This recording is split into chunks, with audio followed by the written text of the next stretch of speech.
A very top of the morning to you, beautiful Lagos City. Welcome to the Sport Ride. My name is Kizuki. Let's talk about sports on the show. I'll start with the local news. After just 2 seasons in the second division, Sporting Lagos have gained promotion to the Nigerian Premier Football League thanks to a 2-0 win over Stormers Football Club in the second game of the Nigerian National League playoff back in Asaba. That was stated for Monday. And let me say congratulations to Sporting Lagos, Gordon and Akina, getting the job right. Okay, at this time we'll have to see these people come to play in the MPFL review. Ayem scored the first goal for Sporting 55 minutes to the game, while Okon Saturday netted late to seal their place in the Nigerian top flight next season.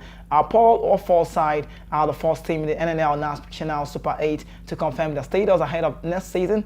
The last group game is against Heartland, and that's on Wednesday, and the former MPFL champions must do all they can to avoid defeat if they hope to join Sporting in the MPFL. After playing a goalless draw in the first game against Thomas on Sunday, Heartland recorded their first win of the playoff with a 1-0 win over FC1 Rocket on Monday. In the Northern Conference, former MPFL champions Canopilas are also within a point of securing promotion back to the top flight just after recording the 2-0 win over DMD FC of Meduguri at the ongoing playoff in Asaba. Mubarak Sani opened the scoring for Pillars in the first half, and a second wonderful second half beautiful by Abdullahi Haruna sealed their second win of the NNL Super 8 for the fans. And also Evans Ogeiside, the 4-time winners of the MPFL, are now required to at least get a draw in the last round robin game against fierce rivals Castina on Wednesday, as they hope to return to the top flight 1 year after they were relegated to the second tier. Castina United, home of booking an early ticket back to the MPFL, suffered a setback on Monday as they were beaten 2-1 by EFCC in the second game. Already, EFCC raised to a 2-goal lead in the first half before prolific striker Victor Mboma pulled one back for Castina United with 3 points each. Castina United and EFCC, I beg your pardon, must win all their last games on Wednesday to stand a chance of promotion to the MPFL. Castina battle Canopilas while EFCC tackle DMD. And that's for the local news. Talk about the NNL.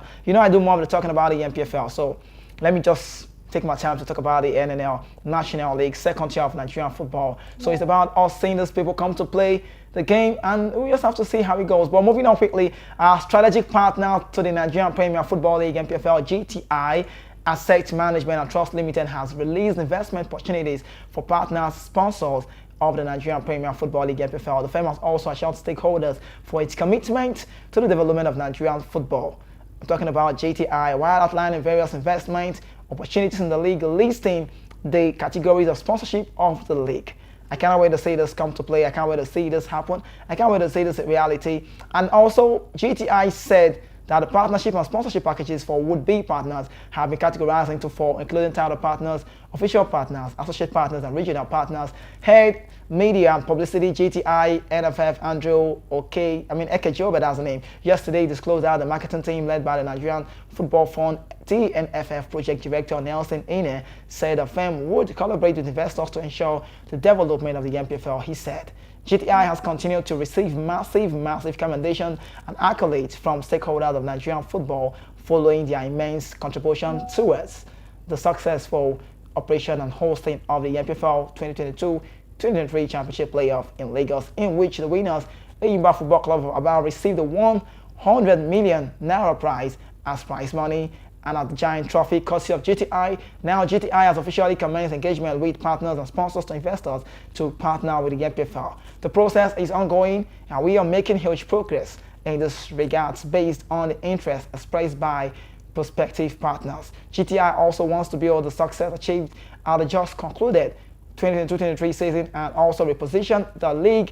using international best practices as our guide. We are aware that expectations are very high ahead of the 2023-2024 season, and we at the GTI are equal to the task. Ekejoba urged corporate organization and investors to utilize this investment window to invest in the MPFL TNFF project and enjoy huge financial benefits on the return of investment. That's, ROI, they call it about investment.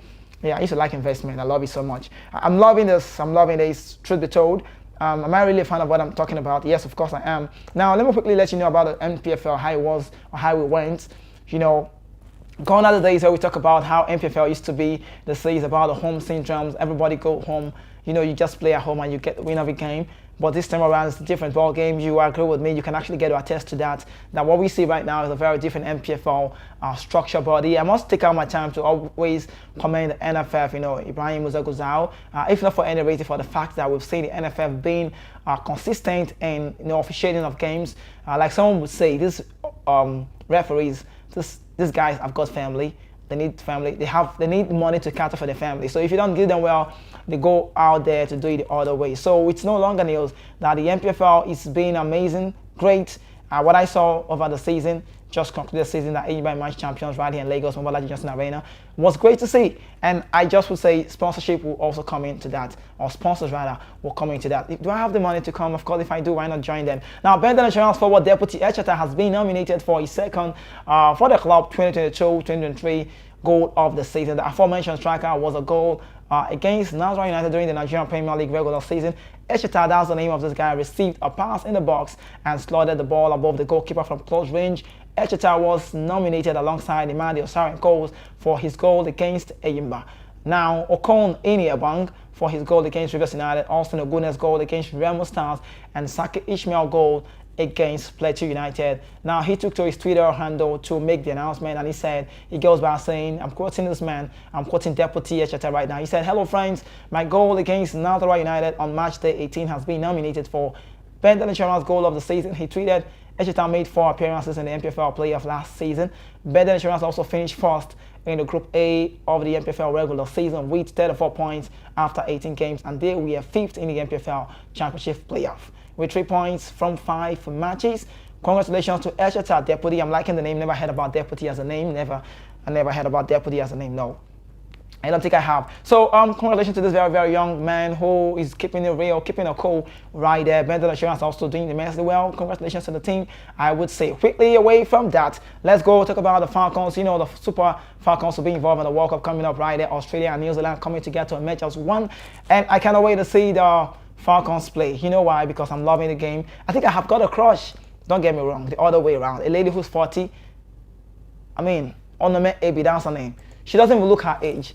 You look at you look at this lady and you begin to wonder, does she still play the game? She is currently 40. Her name is Onome Ebi. She is the oldest in that tournament. Talk about she alongside Marta and one other Canadian lady. I can't recall the name at the moment. And now she will be involved in Australia and New Zealand this time around at the World Cup representing Nigeria. She is 40, and shout out to you, Onome Ebi. I'm a crush of what you do, trust me. Now, the wife of President and Commander-in-Chief of the Federal Republic of Nigeria, distinguished Senator Oluremi Tinubu, has charged the senior women's national team of Nigeria to pool efforts, talent, and skills together and dominate at the 9th FIFA Women's World Cup final starting in Australia and New Zealand respectively in days to come. Distinguished Senator Tinubu drew the challenge to the 9-time African champions at the Saint Ford dinner held for them at the Transcorp Hilton Hotel back in Abuja on Saturday, less than 24 hours before the team was due to depart Nigeria Charles for a 15 days training camp in Down Under before the global spectacle. And she said, she goes by saying, you are the shining star and pride of Africa. I charge you to go out there and do your very best to dominate other teams and become the pride of the entire world. She said this in a speech read on behalf by Dr. Betta Eto'o, APC National Women's Leader. She said, I'm proud to know that the Super Falcons have reminded and also remained in the mix of the very best globally in the world of football. They are featured in every single edition of the FIFA Women's World Cup since the inception, since the competition started back in 1991. And she said, our country is also one of only 7 countries worldwide to have done so. Big shout out to this team. I'm loving them. I like to see this. I like to see this stuff happen. It's good. It's very okay, Her Excellency Tinubu Oluremi keeping it cool with the ladies. I must say, well, welcome development. I'm a fan of Aziza Tashola. I'm liking the way she plays Barcelona family. I'm also a fan of what's the name again? That lady, that Ajibade. Yes, Ajibade. That's her name. So quickly, let's get on. Moving on to the next story. This is tennis now. Defending champion Novak Djokovic took matters into his own hands as fans witness Farcical scenes on center court. Okay, moving on, that's the story on the opening Monday at Wimbledon. The 7-time champion of all England's club defeated Argentina. I'm talking about Novak Djokovic. Defeated Argentina debutant Pedro Cachin 6-3, 6-3, 7-6, 7-4. But the clash was delayed for nearly an hour and a half after the first set before a damp court despite their roofing being deployed.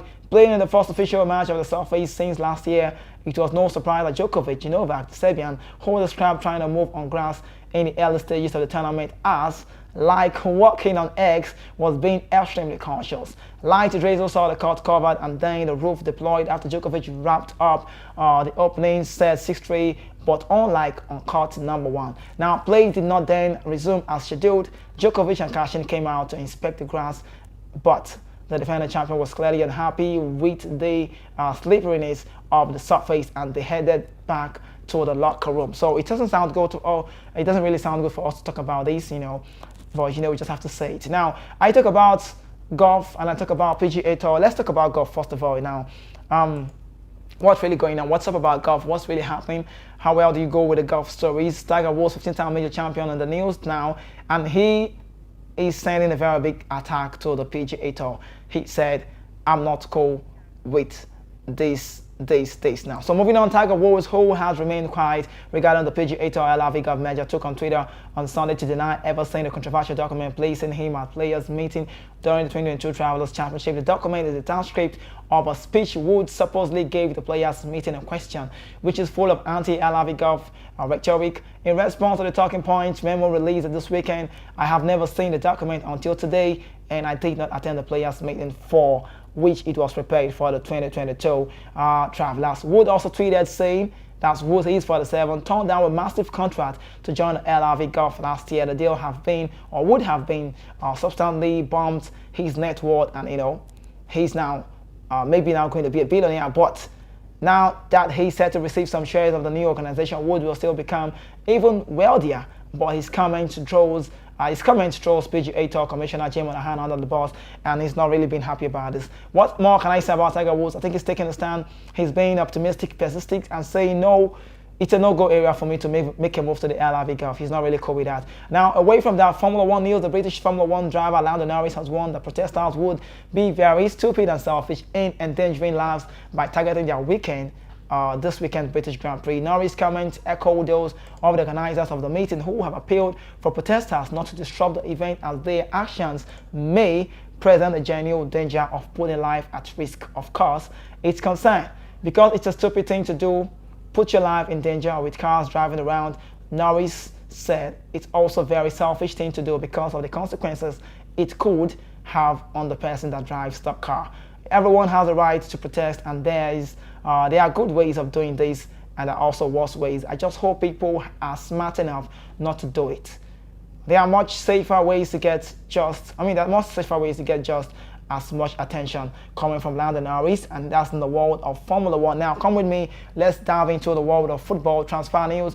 Maybe not really transfer on the show this morning, but majorly basically on the news part. Now, Napoli, a forward winning the Scudetto, Victor Osimhen, incredible number 9, has said Jose Peseiro is the right man to lead the Super Eagles to the 2023 AFCON coming up in Ivory Coast. Peseiro's future is up in the air following the expiration of his contract. The Portuguese contract with the Nigerian Football Federation, NFF, ran out at the end of last month. President of the NFF, Shehu Guzau, recently stated in an interview that the football house will seek the views of the public before deciding on the fate of the former Saudi Arabia and Venezuela coach Jose Peseiro. The coach Peseiro is tactically sound and he is in control of the Super Eagles squad, which is very, very important, Osimhen told reports.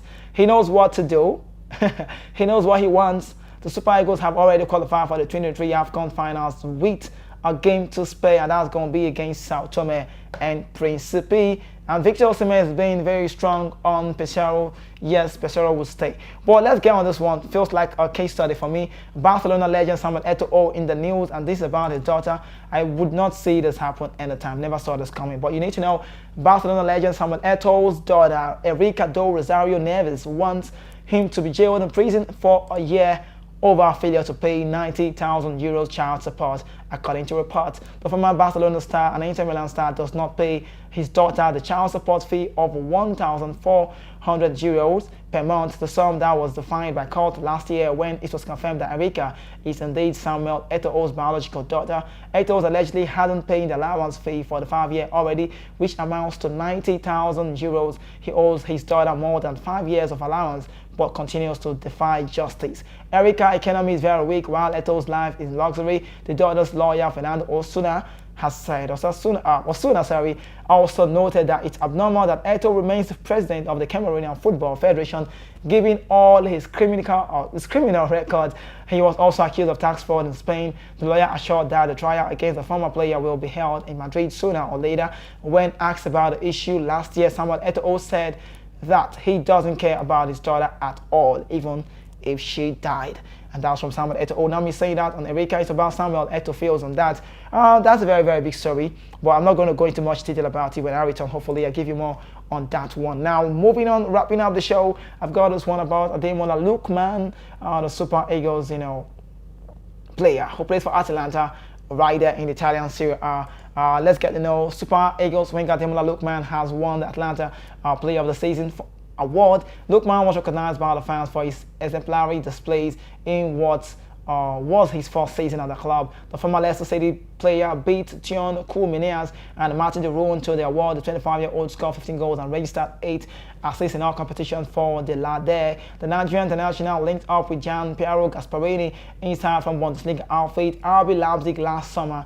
Atalanta also will compete in the Europa League next season after finishing in 7th position in the 2022-2023 campaign, and that's for Ademola Lookman. So we get to see how it goes, we get to see how it pans out, what comes next season, how would it really go. It's really been fun talking sports with you on the show, and I've really been having fun with you. But on this note, I have to call it a wrap. I have to wrap up the show, but you need to know transfer news are still very much open.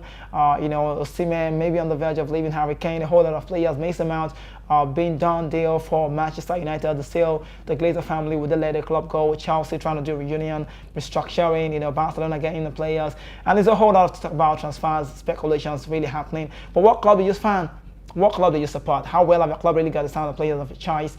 And that's going to be a talk for another day. But when I return, hopefully tomorrow will be another wonderful day. It's going to be a Wednesday, and that will be another time where I give you all the update, as this is on me and remains a priority for me. But right now, keep staying cool, stay with Voice of the People TV, and also on Instagram, social media can hold us at Voice of the People, VOP TV Live, and that's just what it is. My name is Kizzy K, the Voice of the Mic. It's time for me to go. Have a great day, Lagos City. Bye-bye for now.